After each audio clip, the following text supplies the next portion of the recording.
Guinea Pigs 1 here today. I am going to be showing you all of my guinea pig supplies, the main things that I always have on hand and I find really useful. So I'm going to start off with the grooming section. We'll be starting it up with Gorgeous Guinea products. These two are shampoos. The one I absolutely love the most is my Kind and Gentle. This one is Manuka and Neem. Kind and Gentle is safe for all guinea pigs.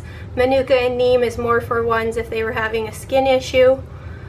Love this stuff. It lasts you a really long time. You don't need much to get a really good lather. This stuff is excellent for skinny pigs because it's safe and gentle on their skin. So also from Gorgeous Guineas, I have the F&M foot ointment. This is excellent for keeping their foot pads healthy, and also if they ever had a dry patch on their ear, works wonders. Kind of going along the same idea as that ointment, I also have coconut oil, which I use for ears as well. You can use this for grease gland cleaning. You can use it for ear cleaning. You can use it for the skinny pigs for hydrating their skin or cleaning off oily skin buildup. Kind of along with the coconut oil are 100% cotton round pads. I use this paired with coconut oil to clean the skinny pig's ears, or you can even clean the furry pig's ear. If you notice there's a bit of skin buildup inside their ear, you can gently wipe away with a bit of coconut oil on the pad. You would never want to use a Q-tip. If they shook their head and you poke them in the eardrum, you could be doing damage. So I highly recommend getting these. The cotton pads are also something that I like to use. Get them wet, and then you can clean any female guinea pigs on their lady parts if needed. This is something I have found Apple needs help with every cage cleaning, just a quick little wipe down of her lady parts. Next, we're kind of going to talk about nail care. So I just picked up a brand new human nail clipper and also a nail file. They just happened to be Revlon. They were on sale at Walmart.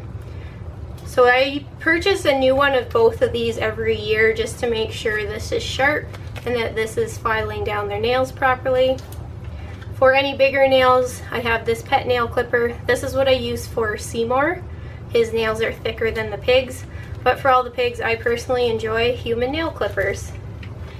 Now this is something that I've also just picked up for grooming. These are ear and face scissors from Rosewood. So these are specifically designed for pets. On the tip, it's actually rounded to prevent you from poking them or injuring them. And the face and ear scissors I found have a smaller blade. Since we're just grooming guinea pigs, you don't need anything too big. And I thought these would be great to get on hand for any bum trimming, especially since Reese seems to have quite the mullet going on. So I'm going to give these a whirl. Thought they looked handy. They were on walmart.ca. So also for my grooming, I always have a flashlight. This is for helping you see the quick when you're clipping nails, or you could use it to look inside their ear, see if it's dirty. So there you are. Now another part of my grooming kit is I always have saline solution on hand. Sometimes guinea pigs stuff their whole head into hay and they'll get little chaffy bits on their eye. So this is what I use to rinse their eye out so that it doesn't cause any further issues, so that it can flush it out. So next we're going to go kind of to the medical side of things. So I'm just covering that as my personal information on it. This I got from my vet. So this is critical care. You can purchase it from any veterinarian office. You could ask them to order it in, even if you're just calling a dog and cat vet. Or you can get this on Amazon. So critical care is something that's extremely handy to have on hand. If you need to force feed a guinea pig who is ill, who is recovering, who needs a little extra nutrition, grab yourself some critical care. You never know when you might need it. So to go along with the critical care, I always have a little container down here so that I can mix it up in, and a large syringe. You're going to want a large syringe for force feeding. This one has a tapered end so you can fit it into their mouth, and it holds a lot. This is a Monoject 1 ounce syringe. My vet, I believe they said they use this for dog catheters, so you can purchase one of these from your vet clinic. I think this only cost me about $2 and it saves lives. So kind of along with the hand feeding, this is Acetophilus 2 billion active cells. So what this is a probiotic. This is the Jameson brand. I went through a lot of probiotics when I was into the drugstore looking at the ingredients. So many of them had dairy, and guinea pigs are supposed to be lactose intolerant, so you don't want to pick up one with dairy. This is one that I found that was dairy free. So these are little capsules of a probiotic. So if your guinea pig is having a digestive upset, adding probiotics onto their vegetables, in with their pellets, or in with their critical care is going to be extremely helpful.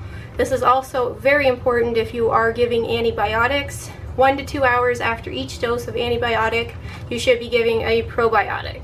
So these are little capsules, and inside is powdery dust of the probiotic. So one capsule, you can easily take off the top and sprinkle some into your critical care, let's say, or just some water and mix it up to syringe it to them. For one capsule, I might use 1/6 of it in whatever I'm feeding them for one time. So one capsule lasts me about 6 feedings. You can't really go too wrong with giving them too much probiotic, but there's no reason to dump the whole thing in. So if you used even 1/4 of it at a time, that'll be plenty. So that's something to have on hand. Another thing that everybody should have on hand is liquid simethicone. This brand here is oval. I've also used the little tummies. Simethicone is used for children for gas relief. What it does is, in their digestive tract, it collects up all the little bubbles of gas and makes it into one larger ball of gas so that it's easier for them to pass out. This is what you would be using if they have bloat, and this is what I use 100% of the time, whether you think you need it or not, after guinea pigs recovering from surgery. This has worked miracles for them to get their digestive system going again and feeling better. So the other thing I always have on hand are Oxbow support tabs, vitamin C, and joint support. Joint support is for Kelvin. This has glucosamine in it and other healthy ingredients for healthy joint support. And then the vitamin C ones are obviously contain vitamin C, and this is excellent to have for senior guinea pigs. I give this to the little guinea pigs who aren't over 6 months. I give it to them every single day. If you have a guinea pig recovering from surgery who is unwell for any reason, extra vitamin C is crucial for them. Next is going to be kind of a couple cleaning supplies to pick up. So this is a bottle brush, and I don't know where my end went. There's a smaller end that sticks in the side here. It must be off into the other room. But this end works excellent for going inside the bottle, scrubbing. The smaller end fits perfectly into the spout end.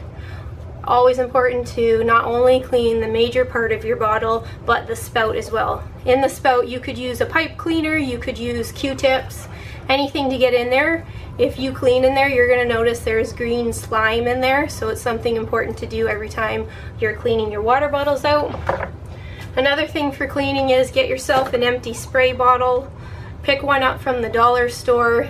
This one was a cage cleaning deodorizer. This came when I adopted, it was either Littlefoot or Bullseye. Never used what was inside of it, just cleaned it out. I fill it with half water, half vinegar, and that's an excellent disinfectant to spray your cage down. And also, the last supply is a cage skip. Is this a cage? The last supply is a scale. If you want to know all about weighing guinea pigs, a video will be linked below. Pick yourself up a little kitchen scale that weighs in grams. These are only about $12 or $14. You could find them on Amazon or in any kitchen aisle, but they are extremely handy. So there is all my supplies. If you have any questions, leave a comment below. I'll leave a bunch of helpful links down below that will take you to websites that you can trust for more information. Also down below are all my most popular video topics, like always. Near the bottom there will be ones on hay, pellets, and vegetables. If you're interested, there's links for how I made my cages and all my other favorite topics. So thanks for watching, guys. I'll see you later. Bye-bye. Hey guys, so I just got home with Angus. If you saw my post before, he had a piece of hay stuck in his ear canal. So I was down here making a video for some unrelated topic to this, and I noticed that he was shaking his head to the side severely and pawing at his right ear. So I took him out and looked inside, and you could see a piece of hay sticking straight out from his ear canal. So I took him upstairs where I could see better, and I used a piece of little tweezers to touch the hay, thinking I could pull out. And as soon as I touched that piece of hay, he yelled. So then I was like, okay, clearly this is not a job for me. So I called my vets and was lucky that they had an appointment free. So we went right there, and they had to give him a little bit of sedation so that he wouldn't feel it and so that he wouldn't move, and they were able to pull it out. So he does have Medicam for 3 days for pain, and he also has Bactrim, which is a type of antibiotic, just in case, for 7 days. And I'll show you the little piece of hay. Well, it's not really little. It's about 2 centimeters long. That's what was in his ear. No clue how that got in there. Especially since these guys have a hay pile. This isn't in focus anymore. There we go. So yeah, they have a hay pile, and it's super soft orchard grass right down there. So I don't know how that got in that fuzzy man's ear and in his ear canal. But I'm just glad it's out, and as you can see, he's wide awake and he's hungry. I just gave him his Medicam as soon as I got in the door, so I wanted to give him a snack. I bet he's glad to be home.